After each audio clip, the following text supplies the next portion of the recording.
झारखंड के पश्चिम सिंहभूम जिले के चक्रधरपुर विधानसभा क्षेत्र के लिए पहले चरण में 13 नवंबर को मतदान होना तय है। इस बार का चुनाव बेहद दिलचस्प होता नजर आ रहा है। जैसे जैसे चुनाव निकट आता जा रहा है, ठंड का मौसम आने को है, परंतु क्षेत्र की सरगर्मी बढ़ती जा रही है। एक तरफ जहां पिछले 4 वर्षों से छात्रों का उबाल चरम पर है, दूसरी ओर दल बदल की भरपूर राजनीति अभी देखने को मिल रही है।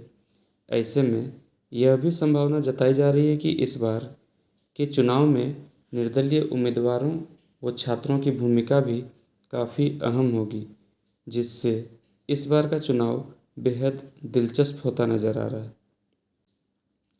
आज हम बात करेंगे चक्रधरपुर विधानसभा सीट की। तो यहाँ झारखंड मुक्ति मोर्चा के सिटिंग विधायक सुखराम उरांव को इस बार अपनी ही पार्टी के पूर्व नेता शशि भूषण सामड़ से कड़ी चुनौती मिलने की संभावना है। चक्रधरपुर विधानसभा क्षेत्र से इस बार जेएमएम विधायक सुखराम उरांव को फिर से टिकट मिलना तय हो गया है। हालांकि जेएमएम के कई स्थानीय नेताओं की ओर से यह कयास लगाया जा रहा था कि इस सीट से लगातार 2 बार अब तक किसी ने जीत हासिल नहीं की है, इसीलिए उम्मीदवार को बदल दिया जाए।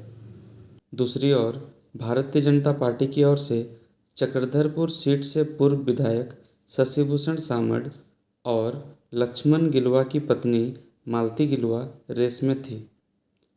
लक्ष्मण गिलुआ इस क्षेत्र से 2 बार विधायक रह चुके हैं, परंतु कोरोना काल में उनकी मृत्यु हो गई, जिनके पश्चात उनकी पत्नी मालती गिलुआ चुनाव मैदान में उतरने के लिए लगातार जनसंपर्क अभियान में जुटी थी, परंतु बीजेपी ने शशि भूषण सामड़ के नाम पर ही अंततः मुहर लगाई है। वहीं टाइगर जयराम की पार्टी जेएलकेएम की बात करें तो जहां पूरे झारखंड में छात्रों का समर्थन देखने को मिल रहा है, ऐसे में यह देखना भी दिलचस्प होगा कि सिंहभूम कोल्हान के चक्रधरपुर विधानसभा सीट में छात्रों का रुख किस ओर नज़र आता है। क्या वे बटे बटे नज़र आएंगे या फिर वे एक तरफा वोट करने वाले हैं। वहीं टाइगर जयराम की पार्टी जेएलकेएम की बात करें तो जहां पार्टी ने सूची में बसंती पूर्ति का नाम घोषित किया है, जो वर्तमान जिप सदस्य हैं, जबकि क्षेत्र में उनके नाम बदलने की भी चर्चा होती दिख रही है। वहीं एक नाम जो उभर कर और सामने आया है, वह है निर्दलीय उम्मीदवार समाजसेवी डॉक्टर विजय सिंह गागराई इस चुनाव में अपनी विशेष छाप छोड़ते नजर आने वाले हैं। ऐसा इसलिए है क्योंकि वे क्षेत्र में पिछले 3 वर्षों से सामाजिक कार्यकर्ता के रूप में लोगों से जुड़े हुए हैं। चक्रधरपुर एक एसटी श्रेणी की विधानसभा सीट है। यह पश्चिमी सिंहभूम जिले में स्थित है और सिंहभूम संसदीय सीट के 6 विधानसभा क्षेत्रों में से एक है।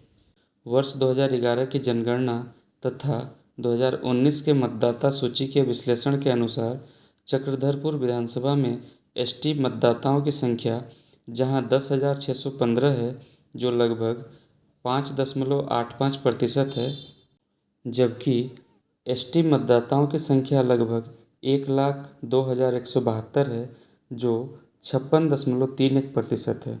वहीं प्रभाव डालने वाले एकमुश्त मतदाता यानी कि मुस्लिम मतदाताओं की बात करें तो यह संख्या लगभग 18,870 है, जो लगभग 10.4% है।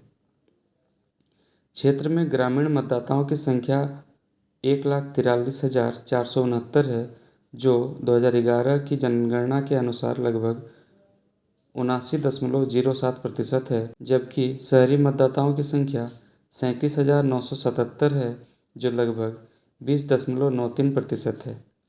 2019 के संसदीय चुनाव के अनुसार चक्रधरपुर विधानसभा के कुल मतदाताओं की संख्या 1,81,446 है। चक्रधरपुर का इतिहास भी काफ़ी दिलचस्प रहा है। बात करें आज़ादी के पश्चात से तो पहले चुनाव में चक्रधरपुर विधानसभा क्षेत्र से झारखंड पार्टी के सुखदेव माझी चुने गए थे। 1952 में हुए पहले चुनाव के बाद अब तक हुए चुनाव के परिणामों पर निगाह डाला जाए तो स्पष्ट होता है कि क्षेत्र में 7 बार झारखंड नामधारी दल 1 बार जनसंघ, 4 बार भाजपा, 2 बार निर्दलीय और एक बार जनता पार्टी और कांग्रेस को सफलता मिली है। 1957 में चक्रधरपुर सामान्य क्षेत्र से झारखंड पार्टी के श्यामल पसारी और चक्रधरपुर अनुसूचित जनजाति सुरक्षित से झारखंड पार्टी के हरिचरण सोई निर्वाचित हुए थे। 1962 में निर्दलीय प्रत्याशी रुद्र प्रताप सारंगी और 1967 में जनसंघ के उम्मीदवार मझिया माझी ने जीत दर्ज की थी।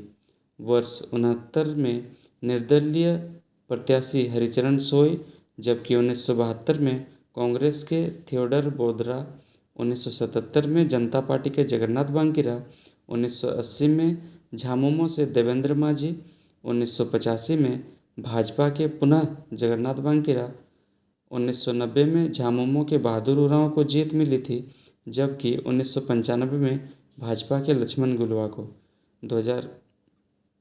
वर्ष 2000 की बात करें तो भाजपा के चुमनू उरांव को, जबकि वर्ष 2005 में झामुमो के सुखराम उरांव को जीत मिली थी। वर्ष 2009 में भाजपा के लक्ष्मण गिलुआ को पुनः विजय प्राप्त हुई थी। गौर करें तो पाएंगे कि क्षेत्र में एंटी इनकम्बेंसी फैक्टर काफ़ी प्रभावी रहा है। भाजपा के लक्ष्मण गिलुआ ने जहां 1995 के पश्चात वर्ष 2009 में सफलता दोहराई थी, यानी कि विगत 16 चुनावों में सिर्फ 3 शख्स ही ऐसे हैं जिन्होंने 2-2 बार चुनाव जीतने के कारनामे दिखाए हैं। लेकिन ध्यान देने योग्य यह बात है कि जहां दूसरी बार अपने पुराने दल के टिकट पर कोई भी चुनाव नहीं जीत पाया है। भाजपा के लक्ष्मण गिलुआ ने 1995 के बाद वर्ष 2009 में सफलता दोहराई, यानी कि विगत 16 चुनाव में सिर्फ 3 शख्स ही ऐसे हुए जिन्होंने 2-2 बार चुनाव जीतने का कारनामा किया। लेकिन ध्यान देने योग्य बात यह है कि जहां दूसरी बार अपने पुराने दल के टिकट पर चुनाव नहीं जीत पाए, वहीं भाजपा के लक्ष्मण गिलुआ को वर्ष 2005 में करारी शिकस्त झेलनी पड़ी थी, यानी कि एंटी इनकम्बेंसी फैक्टर का चक्रधरपुर विधानसभा क्षेत्र में बहुत ज़्यादा प्रभाव देखने को मिलता है। यहाँ ध्यान देने योग्य बात यह है कि लगातार चक्रधरपुर में 2 चुनावों में किसी को अब तक जीत नहीं मिली है। 1977 में बिहार विधानसभा का पुनर्गठन कर संख्या बढ़ाकर 324 कर दी गई थी, तब चक्रधरपुर की क्षेत्र संख्या 299 कर दी गई। इस विधानसभा क्षेत्र के चुनावी इतिहास को देखने पर यह स्पष्ट होता है कि यहाँ कभी भी कोई विधायक अपनी कुर्सी नहीं बचा पाया है, अर्थात लगातार 2 चुनावों में किसी को जीत हासिल नहीं हुई है। तमाम आंकड़ों का विश्लेषण और इतिहास को देखने पर भविष्यवाणी कर पाना असंभव सा लगता है। आप चक्रधरपुर विधानसभा को लेकर अब क्या विचार रखते हैं? अपने विचार तथा सुझाव कमेंट बॉक्स के माध्यम से हमसे ज़रूर साझा करें। और आज का यह वीडियो आप लोगों को कैसे लगा हमें ज़रूर बताएं। आप सबों से सहयोग की भी आशा रहेगी। अगर ये वीडियो पसंद आया हो तो अपने दोस्तों व ग्रुपों में ज़रूर इसे साझा करें। धन्यवाद।